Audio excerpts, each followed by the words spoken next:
Well, we're thrilled to be here. I'm going to read some things from this, but I just want to first say how happy it makes me to be in a room full of people that are excited for an ICFRC program. So thank you all for being here. My name is Peter Gerlach. I am ICFRC's Executive Director. I also teach at the University of Iowa in the International Studies program. We are thrilled to be here back in this space. Would you guys agree we should make this an annual thing? Yeah? All right. Let's do that.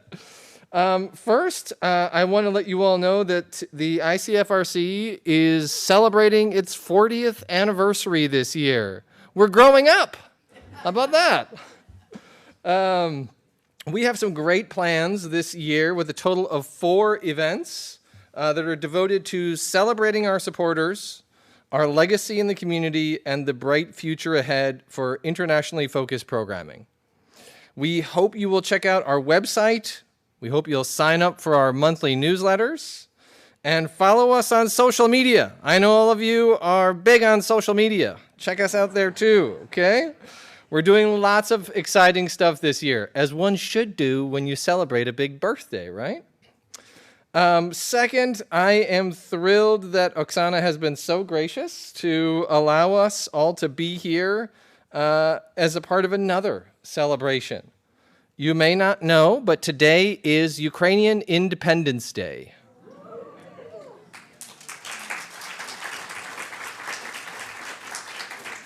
So what an opportunity we have on this special day to learn firsthand from and with Oksana about this beautiful and besieged nation. Third, I want to tell you that we are excited to share that today's program is a part of a new series that ICFRC is doing, funded in part by Humanities Iowa and the National Endowment for the Humanities. And we hope you'll join us for the 5 other programs in this series, and more information can be found on all those online places I referenced before. So for today's program, we would ask 2 things if you are willing. There are a lot of people, and I know that our funder for this program would love to be able to see that in full display. There are paper copies of the sign-in sheet. If you're willing, and if you're able, that would be great if you would put your name down, maybe at the least. I know it asks for a lot of information. Don't give them more than you need to, okay? And second, after the program, and again, only if you're willing, there are copies of a program evaluation form, a very short survey that our funder would like to learn more about what you thought of this program and the kinds of programmings they support. Again, I want to say thank you all so much for being here. ICFRC is successful because of all of you wonderful people in our community. With that, please welcome our host, someone I think all of you know well, Karen Chappell.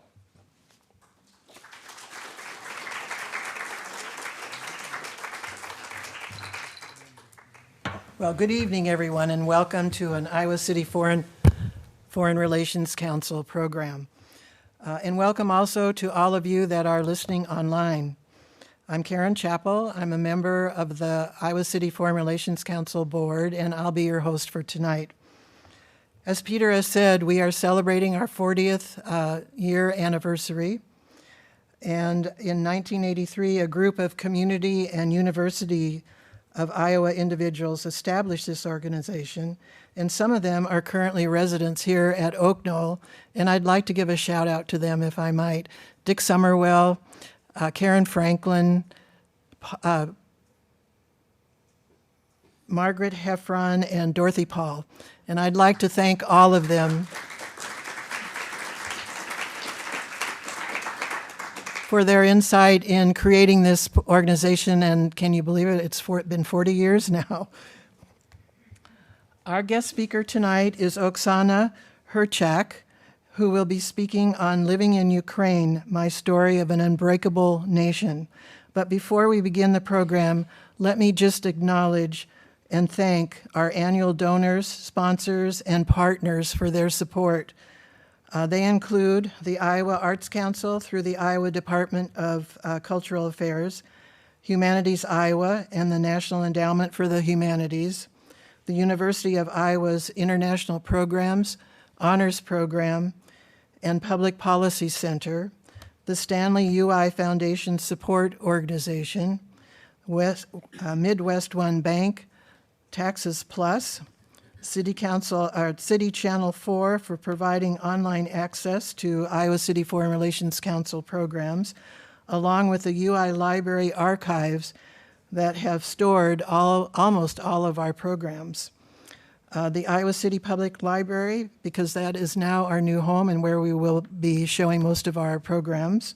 And last but certainly not least, the long-standing support from individuals who have helped our organization grow for 40 years, many who are in the audience today. So thank you again. The Native American Land Acknowledgement, which we read each time we have a program. ICFRC has adopted the Native American Land Acknowledgement prepared for the City of Iowa City's Ad Hoc Truth and Reconciliation Commission and Human Rights Commission. ICFRC recognizes that our home community of Iowa City now occupies the homelands of Native American nations, to whom we owe our commitment and dedication. The full text is on our website if you're interested, icfrc.org. So now it is my pleasure to introduce our speaker. Born and raised in Ukraine, Oksana Herchak landed in Chicago on August 24th, 2021, which is also the Independence Day of her home country. Oksana came to the United States to study, and in August 2023, this month, she will graduate with a bachelor's degree in psychology from the University of Iowa. In Ukraine, she also obtained a bachelor's degree in history and a master's degree in American and European studies. Oksana spent a year teaching English to adults in Beijing, China. So her background in history and psychology and her experiences living in several countries provides a unique opportunity to see the world from different perspectives. In October 2022, Oksana received a Global Democracy Ambassador Scholarship from the Institute of International Education for Ukrainian students. She also received the International Student Graduation Leadership Award from the University of Iowa. So please join me in welcoming our speaker, Oksana Herchak.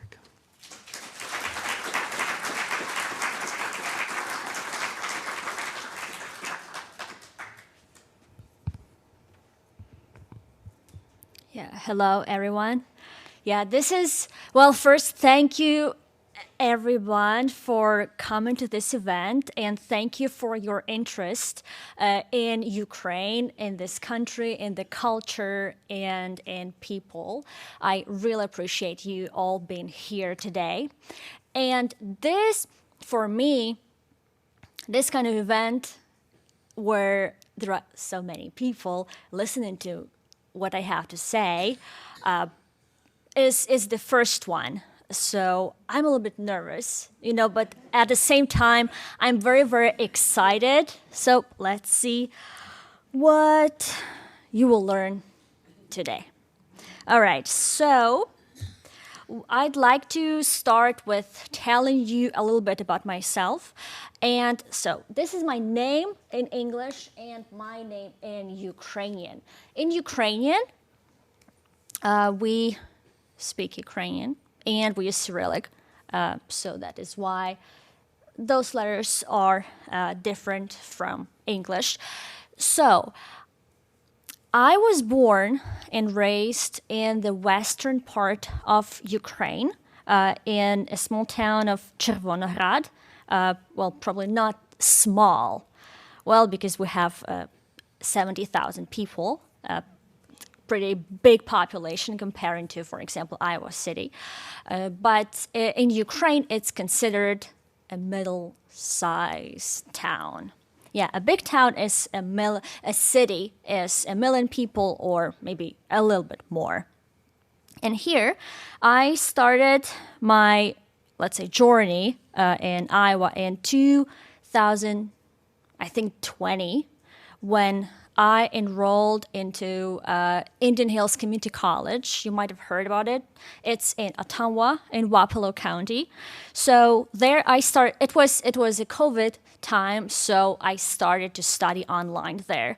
And I was doing terms because at Indian Hills they use terms system. So it's like they have 4 terms where you study for 2.5 months. And here at the University of Iowa, it's, for example, a semester, so it's 16 weeks. So it's a longer period to study. So I started to study online, and later in 2020, 2023. No, I arrived here in 2021. Yeah, August 2021. I came here to complete my last semester at Indian Hills, my last term at Indian Hills. And after I was done and obtained my associate's degree, I transferred to the University of Iowa. And I was very fortunate to transfer to the University of Iowa as a senior. So I feel great because I've always been a senior at the University of Iowa. And so why it was possible, because I had this associate's degree, 2 years, and then I guess the University of Iowa was generous to transfer some of my credits from my Ukrainian university towards this degree, and that's why I had only like 1.5 years to finish. So I'm very grateful for that. And I graduated on August 4th and with my bachelor's in psychology. Okay, and here, so when we were deciding on what day to choose for this event, we were originally thinking about different dates, and when I was asked what date you think you want to do this event, I thought, oh, let's do it on August 24th because it is the Independence Day of Ukraine. Ukraine became independent in 1991 when the Soviet Union collapsed. I'm very happy about that. And yeah, and also yesterday we celebrated the National Flag Day. That's why we're celebrating so many days. Yeah. Okay. So before we start, I have a little quiz. I'm very certain it's going to be very easy, very simple. So let's try. Yeah. What is the capital of Ukraine? Yeah, easy. Yeah, it is Kyiv. Yeah, maybe it's difficult to pronounce. I don't know. Kyiv. Like Kyiv. Yeah. Okay, good. Okay, and some pictures from Kyiv. So this is Saint Sophia Cathedral in Kyiv, and it was built in 11th century, and it's still there. It's very old, but it's very beautiful, and yeah, I really love it. Yeah, also like this. This one is St. Andrew's Church. I do not remember exactly when it was built. Probably in 18th century. Yeah. And this is the Independence Square in Kyiv again. Independence Square, it is where I'm sure that you might know about the Revolution of Dignity. That is where the Revolution of Dignity started and was happening most like in Kyiv, and also it was happening in different towns in Ukraine, in different cities. Okay, next question. So, what countries have a border with Ukraine? Yeah. Yeah. Yeah, Poland. Now, Georgia, a little bit like kind of yeah, but there is a C in between. So, kind of yes and no. Yeah, Slovakia. Yeah, Moldova. Yeah. Correct. And I guess one more country.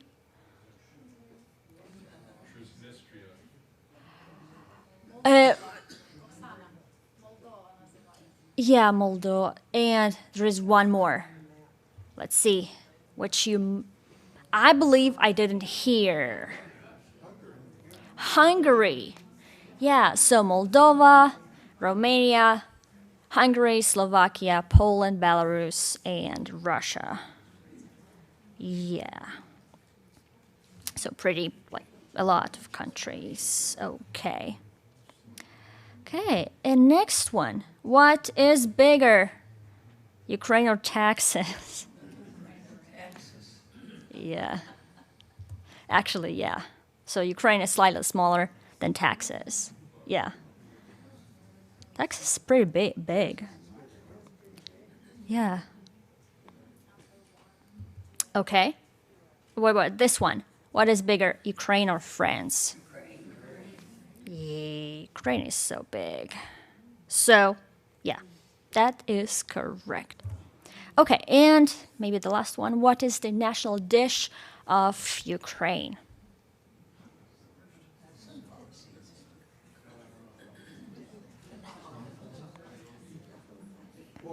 Borscht. Yeah, this borscht. We make it. It's like a soup, and we make it using beetroots, right? Potato, meat, carrot. Yeah. That's it, I guess. Yeah. Okay, nice. So, here, to talk about Ukraine, I think I should talk about my family story. And I think a lot of families are actually, their stories are similar to my story in terms of what a family had to go through. So I'll start with where I was born. I was born in the western part of Ukraine, in Lviv region, in a town of Chervonorad, which is 70,000 people. So my parents, my mom, both of my parents worked at a coal mine, but my dad worked underground, so he was a miner. And my mom, she worked at a coal mine, but she worked on the surface. She was working with equipment for people who were going underground. Yeah. And this is a little bit about my hometown. So we were the first town in Ukraine that demolished Lenin's monument. Yeah, wow. Yeah, and now maybe it's not really visible pretty well enough, but now on that almost at that place or nearby there is a big cross. Yeah, because okay. And here, and that is the small one, the small picture, it is how it was before and how it is now. So before, and you see there is the woman with a scarf is my mom, and what is behind her, it's like a board with pictures of people. How do you say it? Like people, like respected people in a town, or someone who has some kind of achievements. So it was during the Soviet times, so that now it's not there anymore, and instead we have Ukraine like this. Okay, and here is a church. The one on the black and white picture, well, it's actually kind of brown. It is it was a Catholic church, Roman Catholic church before, but now it is Orthodox church. Yeah, and most of people in Ukraine are Christians, and mostly they are Orthodox or Greek Catholic. So Greek Catholic church, it's like kind of between Orthodox and Roman Catholic church. They are, Greek Catholics are like under Pope. That's how you phrase it. Yeah, but a lot of, like the Holy Mass looks like an Orthodox one. And it's pretty long one. Let's say comparing to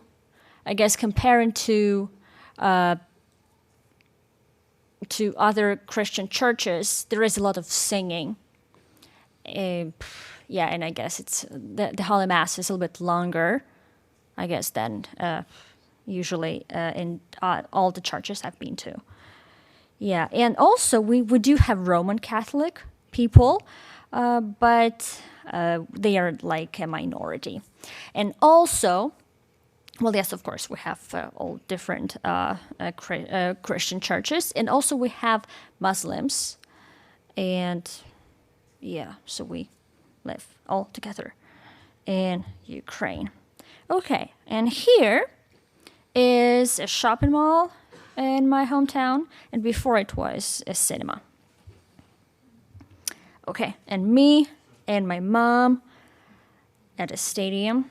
So I guess I was probably 26 in that colorful picture, and maybe 3 or 4 in that black and white picture.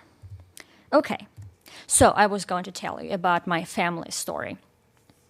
So my grandma, my mom's grandma, her name is Hanna. She was born, like, she's Ukrainian, and she was born in Ukraine, but she was born here. She was born here. Oh, and my hometown is there. And in 1951, there was this Polish-Soviet territorial exchange, when Polish People's Republic and Stalin decided to exchange territories.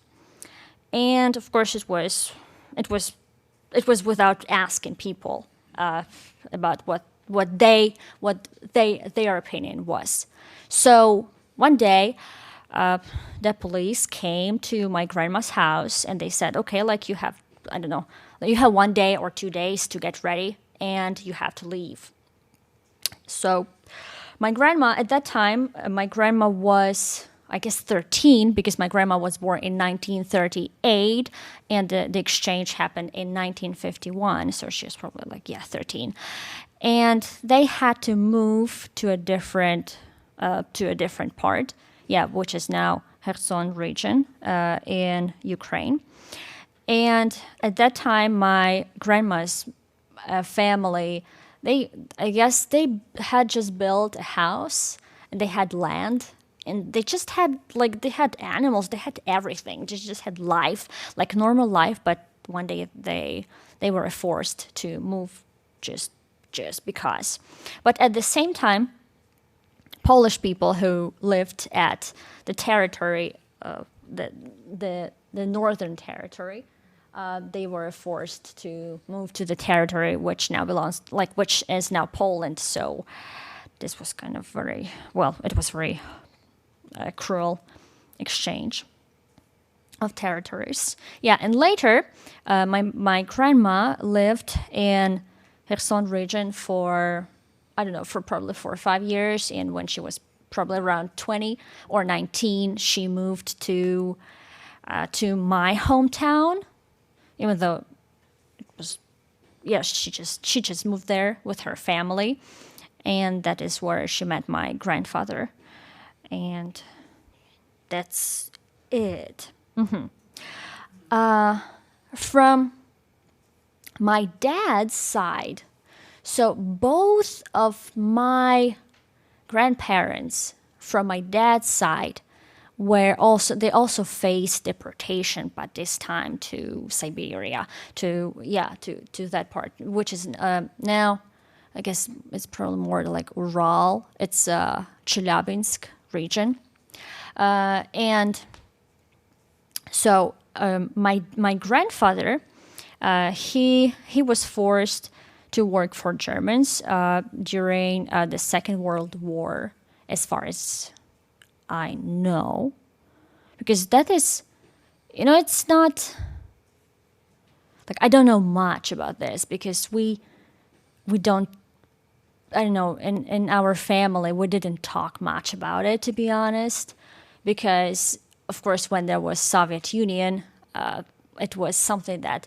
people had to hide, and it was not in the newspaper, so it was not in books, and it wasn't anywhere. So people were not talking about it. So when my grandfather he worked in Austria for Germans, and then I guess it was 1944 or sometime around that, or maybe it was 1945. Well, when Americans came and they liberated people, and Americans offered my grandpa to go to America, and they said, that's what my dad told me. They said, like, you better come with us because like if you go back home, you will not you will not have anything good there if you go back home. But my dad, I guess he had spent for around 4 years there, so he wanted to go home. He had strong bonds with home, so he wanted to come back. And when he was going, so he decided to go back, and he was traveling. The way he went back was through Hungary, through Romania. I'm not sure about Moldova, but that's how he arrived back home. And in a few days, or maybe in a few weeks, he was deported to Russia. Yeah, to that Chelyabinsk region. Yeah. And my grandma also, my dad's mom also faced the same kind of deportation. And they met there in Chelyabinsk region. And my dad was born there as well. And later when he was 5, they returned back to Ukraine, to the western part of Ukraine. So, yeah, thinking about this kind of history, when your grandparents had to face deportation, it's like, for what? I mean, it just, yeah, it's, yeah. And it's not, and a lot of families in Ukraine have a similar kind of history, because, for example, there was a genocide, we call it Holodomor, in 1932-33, where people were intentionally starved to death because they didn't want to be, they wanted to be Ukrainians. They wanted to have their own culture, and they didn't want to be a part of collectivization in the Soviet Union. And around, I guess, 7 million, there are different estimations, but like 4 to 7 million people were starved to death. Yeah, this is one. And later, 2 world wars that we had to go through. Yeah, and all these deportations, this genocide, and the Soviet Union, it just, like, and we still, yeah, we survived. Yeah. Okay. And here, now I'm going to move to something else. Yeah, I want to show you Lviv. Lviv is a town, well, it's a city. Now I guess it's 1 million people. And Lviv is in the western part of Ukraine, and this is a city where I studied. Yeah, this is the downtown, the city center, as we call it, and with this architecture. Okay. Yeah. Okay. Yes. Okay. So, what I'd like to tell you probably about a little bit about education in Ukraine. Yeah, because I'm showing Lviv. And so, in Ukraine, we have kindergartens. Yeah, children go there up to the age of 6, I guess now. Because before, when I studied, we started school when we were 7. Some kids started when they were 6 or 8 or like that. And also, I want to mention that the maternity leave in Ukraine is up to 3 years, and comparing to here, for example, and you still can have the same workplace, because according to the law, your employer cannot fire you if you stay with your child because it's the law, 3 years.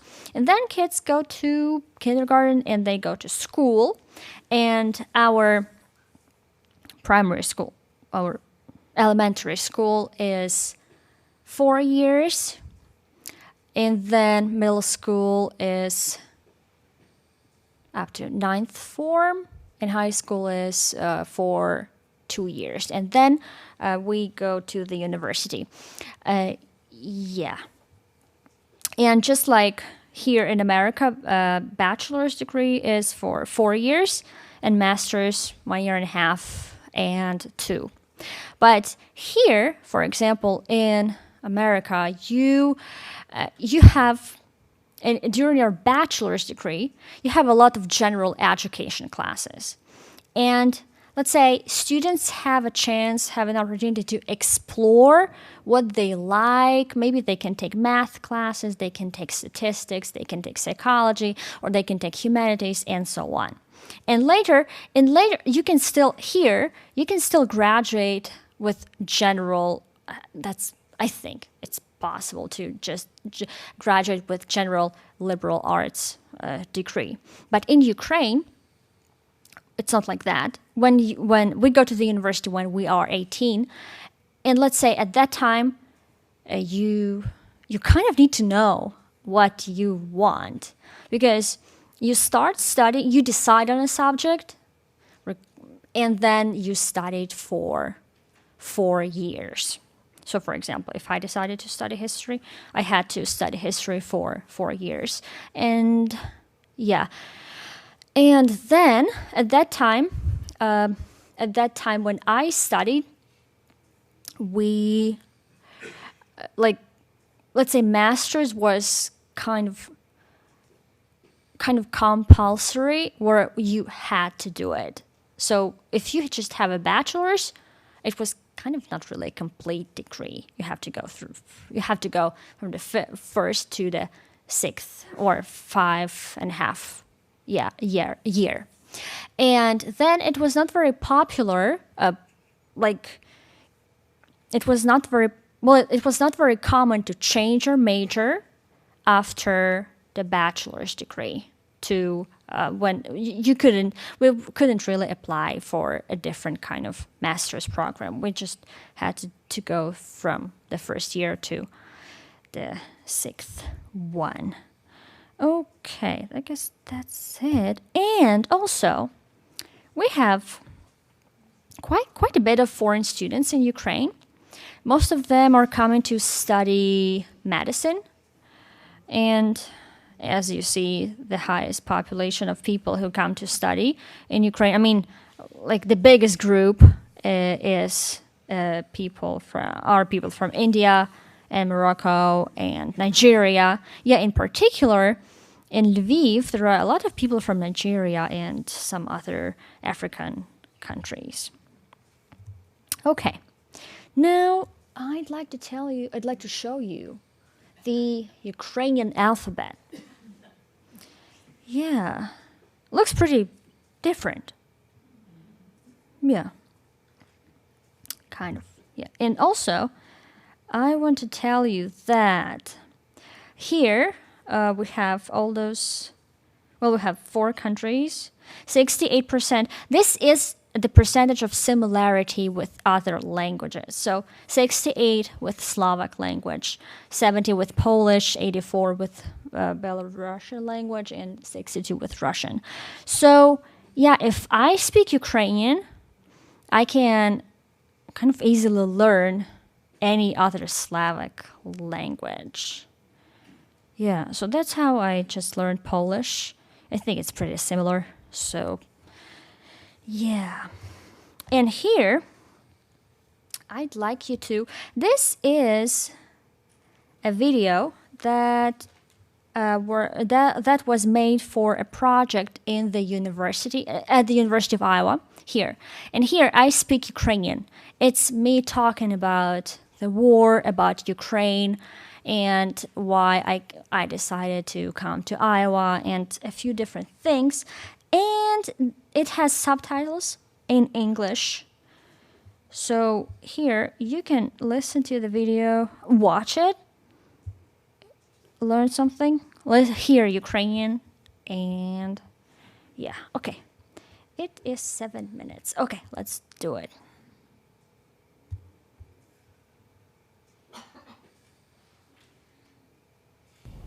Розказати вам про дім. Перше, що мені спало на думку, це хліб. Хліб український, свіжий хліб. Ну, ви заходите в Google і ви можете почитати, що відбувається. Але що я можу сказати, це те, що Україну руйнують. Руйнують школи, університети, електростанції, інфраструктуру, тобто руйнують все. І вбивають невинних людей. Ось що відбувається в Україні кожного дня. Це не перший раз, коли Україна має відстоювати свої права на незалежність. І ми, попри труднощі, які у нас є, ми не збираємося здаватися. Мене звати Оксана, мені 28 років. Я народилася в Україні, народилася і виросла, зокрема у Львівській області в невеликому містечку Червоноград. Зараз там проживає моя сім'я у Львівській області, мої батьки, мій брат та його сім'я, а також інші родичі. Мої батьки вже не працюють, вони вже на пенсії. І раніше вони працювали на шахті. Тато працював під землею, мама працювала на поверхні. І зараз вони всі, тобто моя сім'я зараз там, в Україні, в Червонограді. Перед тим, як я приїхала сюди в Америку, я вивчала історію у Львівському національному університеті. І сюди, в Америку, я приїхала у серпні минулого року, тобто у серпні 2021 року. Сюди, в Айову, я приїхала вивчати психологію. І зараз я навчаюся на останньому курсі. Україна була зі мною всюди, і як би це не звучало дивно, багато інших місць нагадують мені Україну. От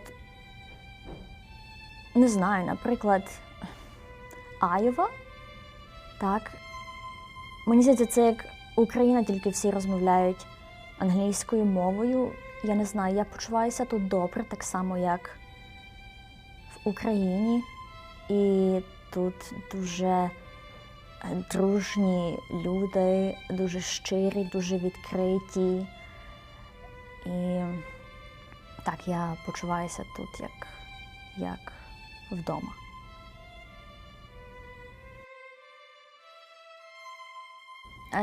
Спочатку було дуже важко.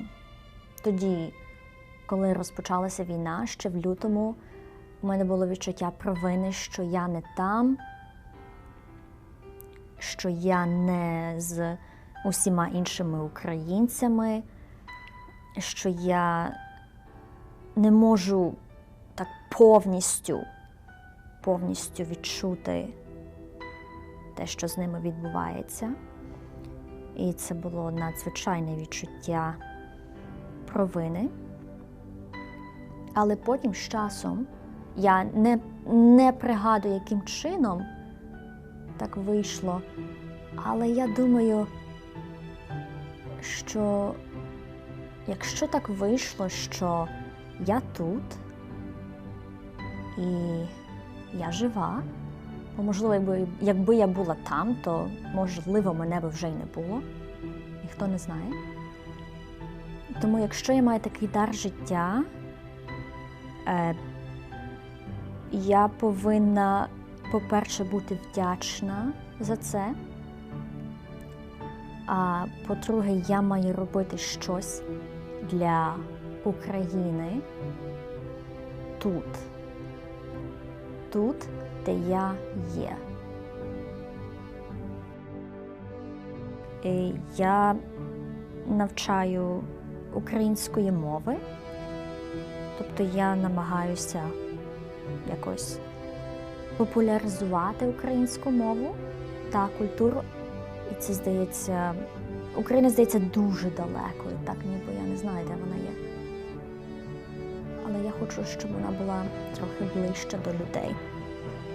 І, наприклад, багато людей сказали мені, що вони вперше побачили людину з України. І, звичайно, їхнє враження про Україну буде базуватися на тому, яке враження вони мали, коли вони побачили мене, я так думаю. Тому я сподіваюся, що в них будуть тільки гарні асоціації. Але попри те, що відбувається в Україні, я хочу, щоб усі знали, що Україна – це синонім до слова «незламність». Це не перший раз, коли Україна має відстоювати свої права на незалежність. І ми, українці, попри труднощі, які у нас є, ми не збираємося здаватися.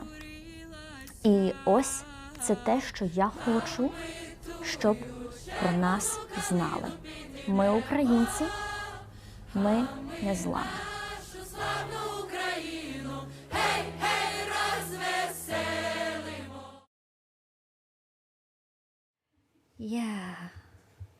Yeah, I still feel very grateful for being where I am and for all the people who surround me, for all the people who help me. And yeah, the video was recorded a little bit earlier, last year, and a lot of what I said here, it is still true. We are still trying our best, what we can in Ukraine. And yes, we're not going to give up because our dignity and our freedom is very important to us. And we're just going to stay until the end. And that is just the only way I see. Okay. And let's see, it's 7:53. So here also, I would like to invite you to my friends, moms.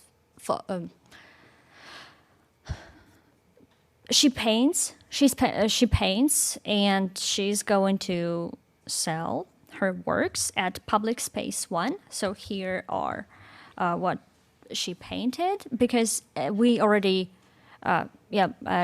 organized one. It was like a silent auction there, at Public Space 1, and there is going to be one more here on September 3rd.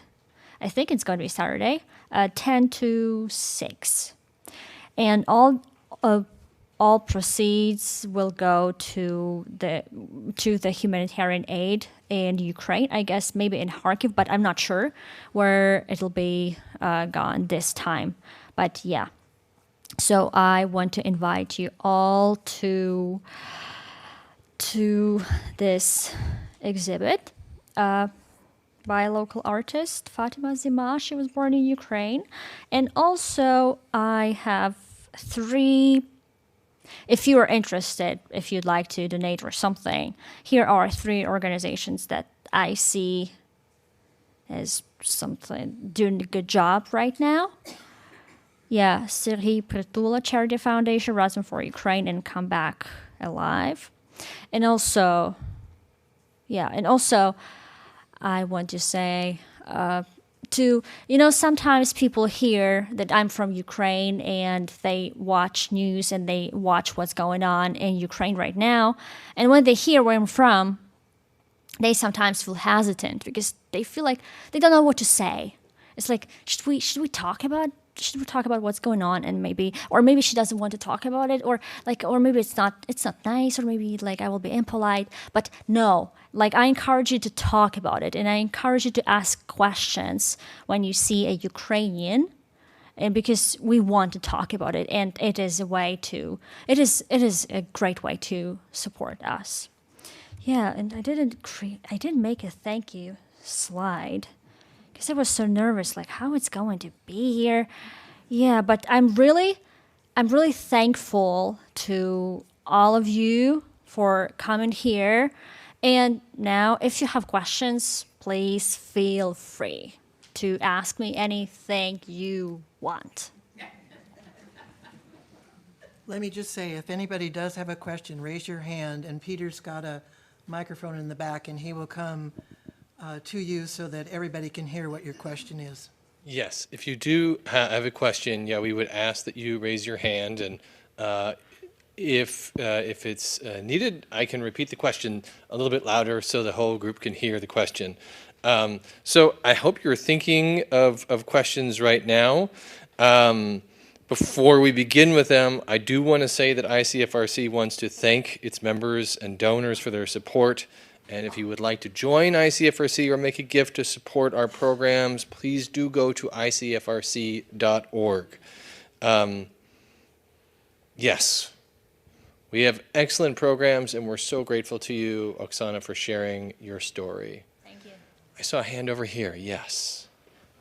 I'd like to know what she's going to do next. Yeah, what are you going to do next, Oksana? What does the future hold for you next? We'll see. Well, yeah, so I graduated on August 4th, with a bachelor's in psychology. And right now, I am doing interviews for a job. So I don't have anything set for now yet, so I don't have a clear answer for you now. But once I do, I will let you know. Does it feel challenging to you? Is it upsetting to you that in your options in the future, going back to your homeland is not one of those right now? No, because I think, honestly, bachelor's degree is not enough. So bachelor's degree is not enough because I cannot be a therapist. In the future, I'd like to be a therapist and maybe do something else because I like doing all these different things all around. And to be a therapist, anywhere, I need at least a master's degree. So for now, I'd like to go to work for maybe a year or two or something, and then I'd like to continue my education. Yeah, and even though I'm from the western part of Ukraine, it's still dangerous there. So, yeah. Yeah, thank you. Are you posting the program on your website? Yes. Yes, we will post the program on our website. We record all of our programs, so yes. If you'd like, Oksana's video was just it's very powerful, right? If you'd like to see it again, yeah. Other questions for Oksana? Yes, up front. Yes, sir. We've heard a lot of talk about the influence of Russian on the Ukrainian language, but I also learned recently that Ukrainian is really a different language. So how is Russian language being received right now in Ukraine? I know it used to be that a lot of people spoke Russian. What's happening?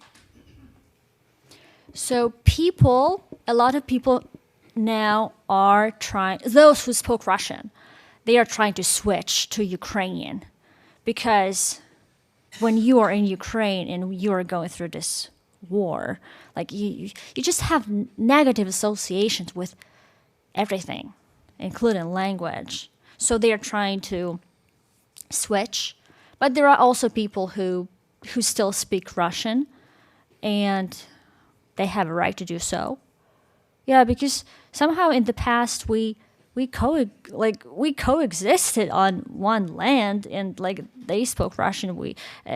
Who's they? Some people spoke Russian, some people spoke Ukrainian, and it was okay. But now people are trying to switch to Ukrainian, and I think it's a good thing, because the language is something that forms your identity. Yeah. But there still will be people who will speak Russian, because after all, if you speak any language for a long time, it's not that easy to switch. So, yeah, so it's going to be a process, maybe a slow one or a little bit faster, but I hope, yes, I do hope that more and more people will start speaking Ukrainian, more of Russian speakers. Yeah, I'll come up front. What is your question, ma'am? Did the COVID-19 pandemic affect Ukraine very much? Or? Yeah, so did the COVID-19 pandemic affect folks in Ukraine? There's a lot going on at the same time, right? The war, the pandemic. I'm not sure, because it feels like it was 100 years ago. Because now we have the war, and like COVID doesn't exist anymore. I mean, we don't know. Like we feel like it's something that is not there anymore. But yeah, we did have lockdowns. We did have a lot of, I think, a lot of companies closed, and yeah, to some degree it affected. Yeah, and people were sick, and yes. Did you learn English in Ukraine? Did you learn English when you were growing up studying in Ukraine? We had a few lessons at school, but I didn't really speak the language before, like at school. I started to when I started to study at the university in Ukraine, I decided I needed English, and I hired a private tutor who could work with me. And then I liked meeting with foreigners a lot.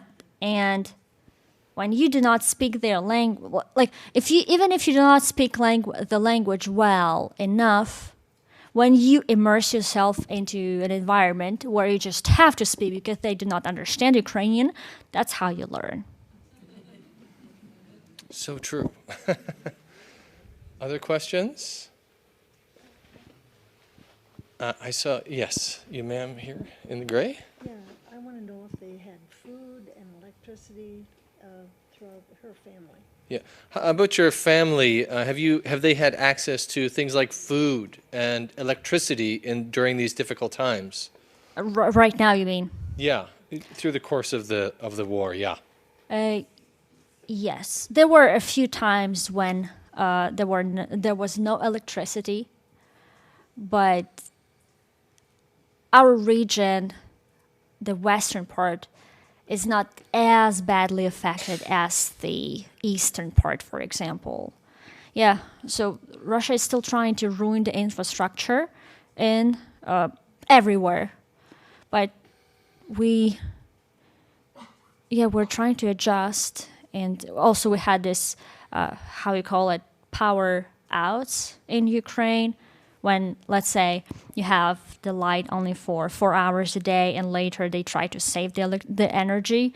So, yeah, in food, I think that wasn't really a problem for my parents with food. Did you have a question, ma'am? Yeah. How often are you in touch with your family? Yeah, that's a good question. I was wondering the same. I'm sure you talk with your family, your parents. What do you hear from them? What are they telling you about what things are like for them on a daily basis? Yeah. I talk with my mom every day. Yeah, I don't know, I'm 29, but yeah, I just talk with her. Yeah, because I'm far, and it's nice for her because she's retired and my dad is retired, so they are at home. And yeah, it's scary. Yeah, but people, they just adjusted to what's going on, and like I say, Mom, what's going to happen if there is a missile or there is something, rocket or anything? And she says, well, like, what can she say? Like, what can she say? I mean, it's just, what happens. I don't know what else. Yeah. And also they live with grandma, my mom's mom. Yeah, and we live on the 3rd floor. And there is no elevator. And my grandma, she cannot really, she can walk around around the apartment, but she doesn't really go outside apart from the balcony. And my dad, he had a stroke, I don't know, a few months ago. So and it affected him a little. So he doesn't really go outside much. So it's like my mom has my dad and my grandma to take care of. Yeah. So that's difficult. Yeah. Is the portrayal of what's going on in the media accurate in her eyes for what we're seeing here in the United States on media? That's a good question. Yeah. So obviously in this country, we see lots of different kinds of stories on the news. It's portrayed in particular ways. How accurate do you think, living here in the U.S., the portrayals of what's happening in the war, what's going on for Ukrainians, real folks, is actually true in your eyes? I think maybe there could be a little bit more coverage of what's going on because we're affected every day. Like, we are. Yeah, I realize that I'm coming here and I'm telling about education, about, I didn't even start talking about the culture, and I'm talking about language, but it affects us every day. And there are those drones flying, and people are dying every day, and soldiers are dying every day. It's going on every day. I read a lot. I read Ukrainian news a lot, and not that much American ones. But yeah, I think we could talk a little bit more about this here. That's an excellent point. And I wonder for folks in the room or people in this country who can't easily sit down with a Ukrainian, what do you recommend for people who want to learn more to understand better what the realities are like for Ukrainians, to get the real story, the one that you're telling us? If someone wants to learn more about Ukrainians and talk more about Ukraine, there are quite a few people who came to the United States, like refugees. In particular, I know there are some in Burlington, in Iowa, and there are here. Yeah, probably. I don't even know what to say. It's hard for us to watch the Ukrainian news stories because we don't speak Ukrainian, right? But so what would you recommend we do? What's a good source for us to understand better that we can maybe access somewhat easily? What would you recommend? Oh, for example, there is my friend from Ukraine. Yeah. Oh, hello. Yeah. So, I'm just not sure what if there is any organization that connects all Ukrainians in Iowa.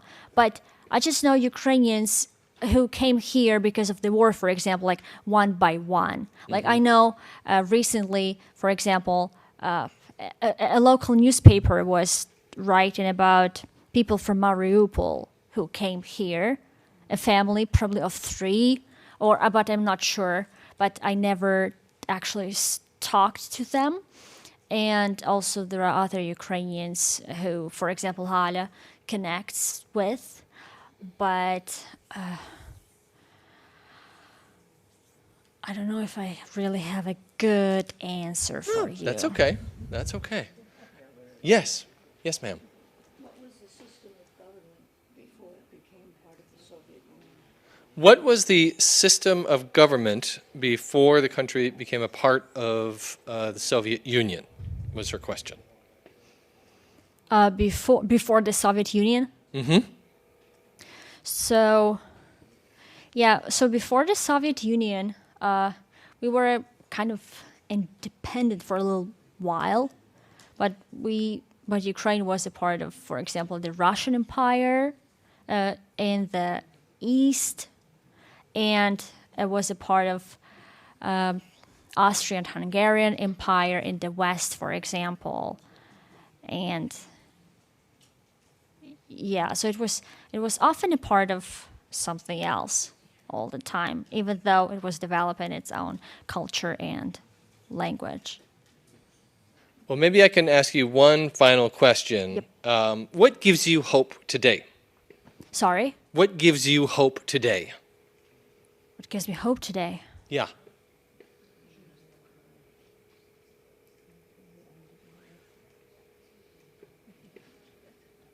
I don't know, I just strongly believe in Ukraine, in the Ukrainian army, and in the Ukrainian people.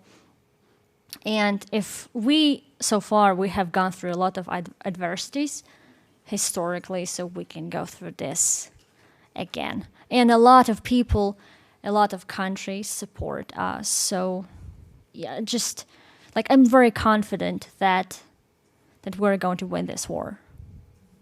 Thank you. May I give it back to you, Karen? Thank you.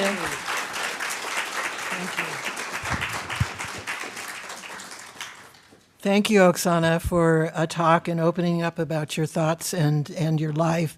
Can we give her another round of applause?